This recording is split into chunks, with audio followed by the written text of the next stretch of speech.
Assalamualaikum warahmatullahi wabarakatuh. Perkenalkan saya Franita Eka Putri dengan NIM 2348 20 10 12 dari kelas 2A. Di sini saya akan menjelaskan apa itu pengertian saraf, penyakit saraf, serta pengobatannya.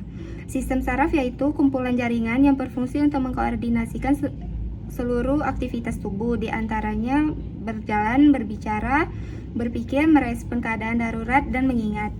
Nah, di sini penyakit saraf yaitu gangguan atau kerusakan yang terjadi pada sistem saraf manusia. Kondisi ini dapat mempengaruhi kemampuan tubuh dalam mengatur serta mengkoordinasikan seluruh aktivitas tubuh, mulai dari kemampuan fungsi kognitif, koordinasi tubuh, hingga suasana hati. Nah, penyakit saraf sendiri terdiri dari 9. Yang pertama ada penyakit Parkinson, yaitu salah satu gangguan sistem saraf yang terjadi karena sel-sel saraf dalam substantia nigra tidak mampu menghasilkan hormon dopamin yang cukup. Nah, hormon dopamin itu sendiri yaitu senyawa kimia yang berfungsi untuk mengontrol gerakan dan koordinasi tubuh.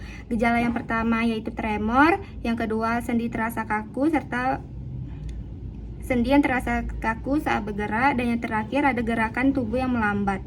Nah, cara pengobatannya sendiri, yang satu pemberian obat-obatan. Yang pertama ada levodopa, kedua agonis dopaminergic, yang tiga ada inhibitor enzim monoamin oksidase B, yang keempat anticholinergic, yang kelima amantadin.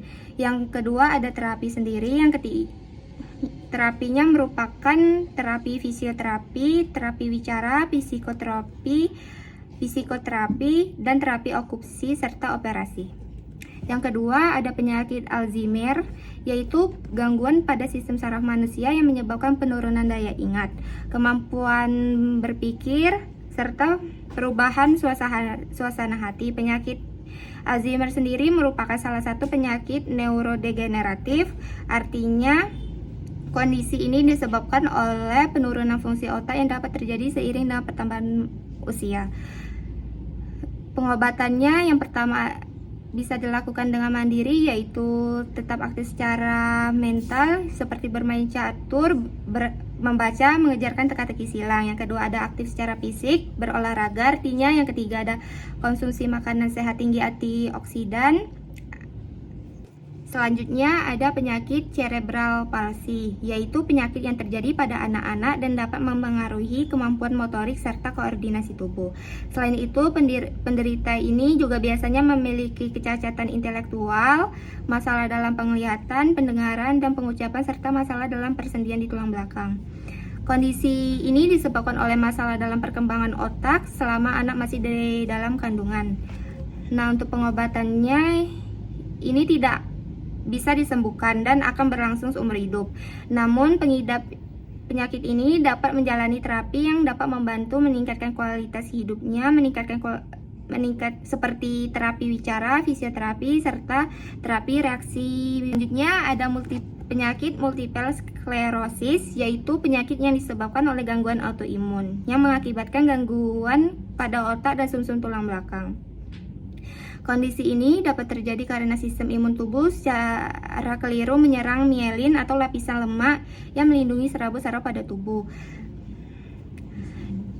Penyakit ini dapat menimbulkan gejala berupa mati rasa pada bagian tubuh tertentu, kesulitan menjaga keseimbangan tubuh, hingga gangguan penglihatan.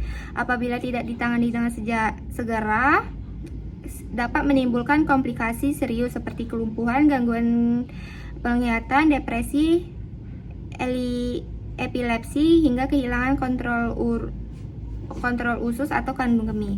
Selanjutnya ada penyakit Bell's palsy, yaitu merupakan kondisi medis berupa kelemahan atau kelumpuhan pada otot-otot wajah. Nah, kondisi ini diduga disebabkan oleh peradangan pada saraf facialis atau saraf ketujuh dari 12 pasang saraf kranial manusia. Adapun beberapa kondisi yang dapat menyebabkan peradangan pada saraf ini dan memicu terjadinya Bell's palsy adalah infeksi virus, infeksi telinga tengah, hingga paparan udara dingin. Nah, untuk pengobatannya pertama ada obat analgetik seperti ibuprofen dan paracetamol untuk meredakan nyeri yang muncul. Yang kedua ada fisioterapi kolonoskopi, yang ketiga ada suntik botox, yang keempat ada tindakan operasi. Selanjutnya ada penyakit meningitis. Meningitis adalah peradangan pada selaput pelindung otak dan saraf tulang belakang. Kondisi ini disebabkan oleh infeksi virus, bakteri, ataupun jamur yang berasal dari sinus, telinga, tenggorokan, dan rongga mulut. Selain itu, pada beberapa kasus yang jarang terjadi, meningitis juga dapat dipicu oleh operasi otak, penyakit autoimun, atau penggunaan obat-obat tertentu. Nah, untuk pengobatannya yang pertama ada menggunakan penopang khusus untuk mengurangi rasa nyeri pada leher. Yang kedua ada meletakkan kompres dingin pada bagian bahu, leher, kepala yang terasa nyeri. Yang ketiga ada mencukupi kebutuhan cairan tubuh, salah satunya dengan minum air putih 2 liter sehari. Dan yang terakhir ada mengonsumsi makanan sehat dengan gizi seimbang. Selanjutnya ada penyakit epilepsi, yaitu penyakit saraf yang terjadi akibat adanya aktivitas listrik berlebihan di dalam otak. Kondisi ini dapat menyebabkan penderita mengalami kejang berulang tanpa disertai pemicu yang jelas. Penyebab epilepsi belum diketahui secara jelas. Namun terdapat dugaan bahwa epilepsi bisa dipicu oleh faktor genetik, cedera kepala, serta konsumsi minuman beralkohol berlebihan. Selanjutnya ada pengobatannya.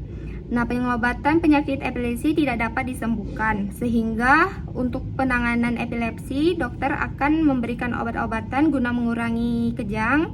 Yang kedua, melalui prosedur operasi. Selanjutnya ada penyakit stroke. Stroke sendiri adalah kondisi medis yang terjadi akibat penyumbatan atau pecahnya pembuluh darah di sekitar otak yang menyebabkan terganggunya suplai darah dan oksigen ke otak. Kondisi ini perlu mendapatkan penanganan medis segera mungkin karena berisiko menyebabkan kerusakan otak permanen, penurunan kesadaran, hingga kematian mendadak. Nah, untuk pengobatannya sendiri, untuk pengobatan stroke